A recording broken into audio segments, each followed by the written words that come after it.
Allô? Allô, c'est Dominique. Désolé, vous vous êtes trompé de numéro, monsieur. Madame. Pardon. Dis Alice. Pourquoi je n'ai pas su si c'était un homme ou une femme au téléphone? Tu peux m'expliquer?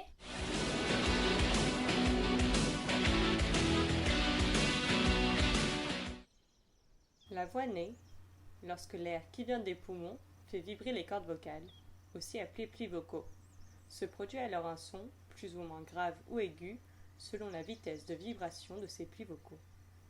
La littérature scientifique a montré que cette vitesse de vibration, mesurée en acoustique par la fréquence fondamentale F0, aidait grandement à l'identification du genre de notre interlocuteur. Mais d'autres paramètres entrent aussi en jeu. Après avoir fait vibrer les plis vocaux, le son passe à travers la bouche où la langue, les lèvres et le poil du palais le modulent pour en faire un A ou un I par exemple. De précédentes études ont montré que les hommes et les femmes n'articulaient pas de la même manière et que les fréquences déformantes seraient donc différentes.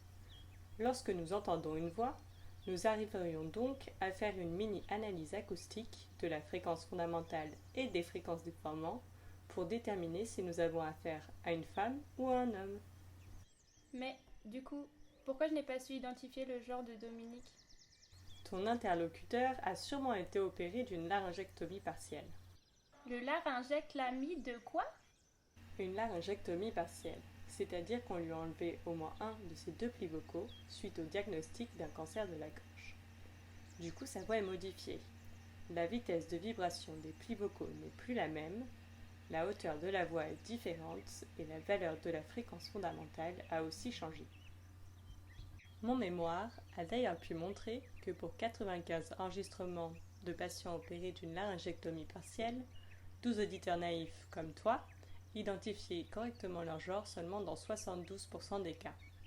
Là où on attend une identification quasi parfaite pour des voix non pathologiques. En plus, les réponses de 18 patients à un questionnaire ont montré qu'ils étaient significativement plus gênés quant à l'identification de leur genre à travers leur voix que des personnes lambda. Mais comment pouvons-nous aider ces personnes? Eh bien, les orthophonistes interviennent déjà auprès de ces patients, pour leur déglutition, mais aussi pour leur voix. Et certains paramètres qui ont été déterminants selon mon étude pour identifier correctement le genre des patients laryngectomisés partiels sont déjà inclus dans la rééducation. Il s'agit notamment de la fréquence fondamentale et du temps maximum de phonation. Mais la fréquence déformant pourrait être ajoutée en tant qu'axe de rééducation afin de rendre la voix plus masculine ou féminine.